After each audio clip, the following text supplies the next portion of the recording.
Yes, this corner reeks with virginity. Hello there, everyone. It's me, the professor. It's been a while since I last did an update on my manga library, so I thought I could start out the new year by doing so. We've had some pretty exciting developments since I did my last library video, so let's get right into it. Alright, so starting over at this shelf, all the way to the left, we have Clover, the collector's edition. I actually picked this up during one of the Barnes & Noble's 50% off all hardcover book sales, so got a pretty good deal on it. I have a script written for a review of it already, so that should be coming out sometime this month, hopefully. Next to that, we have the video I just did, the review of Onward Towards Our Noble Deaths. Really, really fantastic manga. Cannot recommend it enough. I think it is a must read. And then the three books we have next to that are some of the Getkia works by Yoshishiro Tatsumi. We have The Pushman, Abandon the Old in Tokyo, which I already did a review of, and Goodbye. Next to that, we have some Tado Suge. We have Trash Market and Slum Wolf. I am really excited to talk about these two works at some point. I really like this artist's work. Next to that, we have Manga Theater. I was extremely excited when they announced this manga. I originally learned about it, I believe, through Manga, the world of Japanese comics, and so seeing some of Toriyama's early works was incredibly exciting. And then next to that, we have Junji Ito. We have Love Sickness, which was my first Halloween special. Then I have Deserter, which, I'm not going to make any promises on that yet. I think I'm going to keep that to myself, just in case. And then finally we have last Halloween's video, Uzumake. Fun fact about Uzumake, this was originally supposed to be the manga that I would review for my first Halloween special, but I didn't end up getting it in time, so I had to choose another Junji Ito manga that was available, and that just so happened to be Love Sickness. Moving the camera over, we have Devilman, which I've reviewed before, so go check that video out if you wish. Next to that is Cutie Honey, which I've been working on a script for. I have it reviewed, and it should be coming out in the next month or so, so be on the lookout for that. Next to that, we have, of course, the classic Rosa Versailles. I don't want to give away my thoughts about it too much, but I will admit I've been enjoying it immensely. Cannot wait to finish it. Then next to that, of course, we have Claudine, which I've reviewed for my Valentine's Day special, which is, oh boy, that's coming up. I need to find a manga to review for that. Then we got An Invitation from a Crab, which is a very delightful little manga that I cannot wait to review. The author actually has a new book out, so I'm going to have to pick that up soon. Then, of course, we have The Pits of Hell. Pleasant. I've reviewed this manga before, and so if you want to know my thoughts on that, you can check it out. And then, finally, of course, we have Legend of Zelda: Link to the Past, which, I don't know if I talked about this before, but was actually intended to be my very first review on this channel. But I ended up completely remaking the video and re-releasing it later on.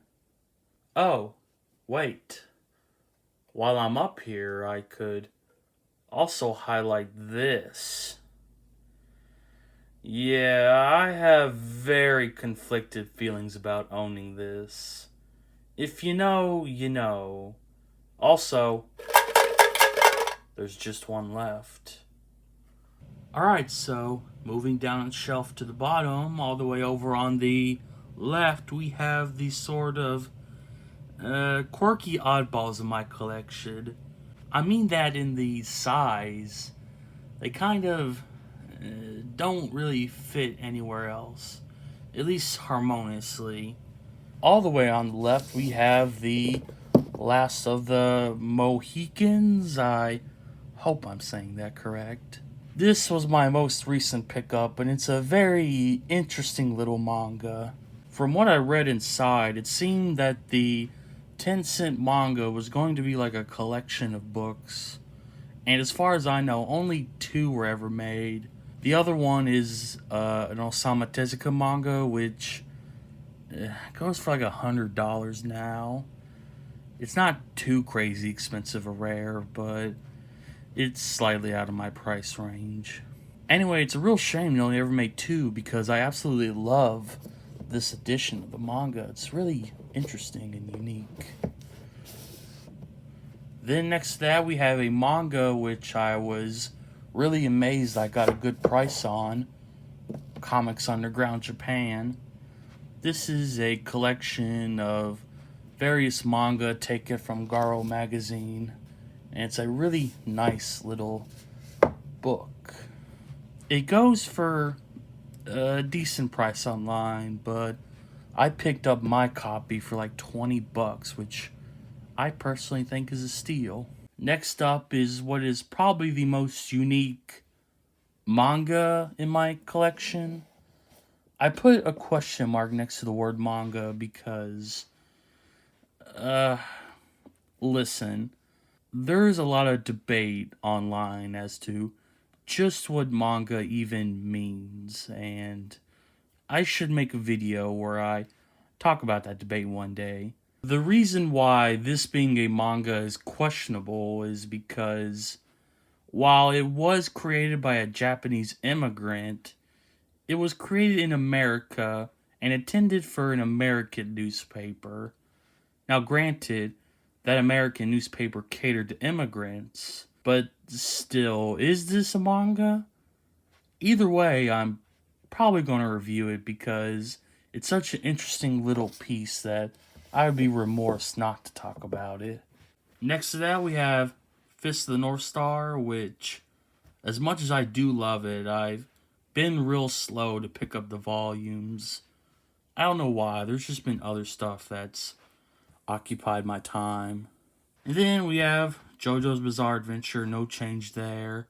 I keep putting off picking up volumes of Part 3 just because of how long and expensive it is. I will do it eventually. Someday. Soon, hopefully.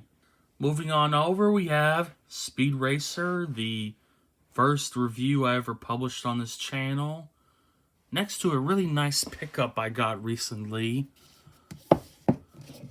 This is Axe Alternative Manga Volume 1.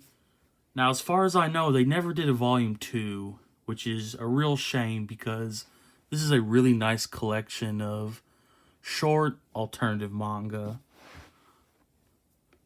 I got a really good deal on this too, by the way. I picked it up for, I think, $30 or something like that. Then we have Red Colored Elegy. I got that during the Drawn and Quarterly sale that happened somewhat recently. Oh no, no. Next to that we have, I'm going to say this wrong and look like a complete fool. Utsubora. I'm going to go with Utsubora. Utsubora, final answer. Anyway, this is Utsubora. This is a really nice little manga, and I cannot wait to review it. Next to that's the pride and joy of my collection, my 2 volumes of Lupin the Third. I will pick up that 3rd volume eventually, even though it's probably really expensive. Then finally we have Sailor Moon, the new edition that Kondasha is publishing, which Volume 4 was supposed to come out during, I think, October of 2022, and it is yet to materialize, which is concerning, but we'll see. Moving on to the OG shelf, and ooh, let me just get these out of the way. Alright, nice. So, we have the big boy manga over here, starting with Berserk, which, let me say, I have been absolutely loving. Though I haven't been picking them up as much as I wish I could. I've locked myself in with the deluxe editions, which are $50 each. I probably should have gone with buying just the paperback editions, meaning I could get more of them. But anyway. Then next to that, of course, we have Akira. It's not the anniversary release, it's the original paperback editions. Then we got Captain Harlock, which I reviewed, and Bat Kid, which I also reviewed. Now, Bat Kid actually is the oldest true manga that I own. Now, if we remove the Link amiibo, this is where I hide my shame. Yeah, so we have a bit of shelf overflow here at the top. First of all, we have Demon Slayer. Then we have Town of Pigs from Starfruit Books. Now, I would keep an eye on this publisher because I think they're going to do some really great things soon. They've already done some pretty great stuff, especially with horror manga. Then we have Don't Toy With Me, Miss Nagatoro. Or as I like to call it, I swear I don't have a humiliation fetish of the manga. Moving on, we have Dirty Pair. And like I said, this is where I hide my shame. On the middle shelf here, we have all the Tezuka manga. Now, it hasn't changed much since the last time, but I did get 2 new titles. Princess Knight and you see right there, Bamba. Down here we have a bit more Tezuka, and then we have the Rumiko Takahashi shelf. It's not much different than last time, though I did pick up another volume of Urusei Yatsura, and I do believe I have some more Inuyasha than last time. And I definitely have more Mal, though, which I have some conflicting thoughts about, but this is not the video for that. Then over here we have Drip Drip, which I'm such a degen, I really liked. And this little interesting thing I found recently. This is a sample manga from Tokyo Pop 2003, which, yeah, not much more to say about that. What there is a lot to say about, though, is this. I finally completed my Astro Boy collection. I have all 23 volumes. Yay. And finally, we come to the most exciting new development in my manga library. Behold, I got a new shelf. Yippee! Yes, I got a new little 2-tier shelf, which I haven't filled up yet, so I can't wait to fill it up. Anyway, we have the Ishinomori section. We have Kamen Rider, Super Sendai, which I've done a review of, and Japan Inc., which I also did a review of. Also, one of my most exciting pickups I got recently was Shauna's Journey, which, without going into detail about it, read this. It is amazing. Down here, I'm sad to say, we come to the end of our journey.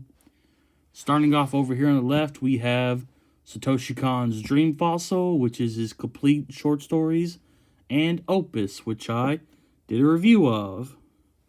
Then over here we have Death Note and All You Need Is Kill, which I've also done a review of. And that's the video. I hope you enjoyed. I will admit that this is a low quality video, as I'm not all that good at ad-libbing.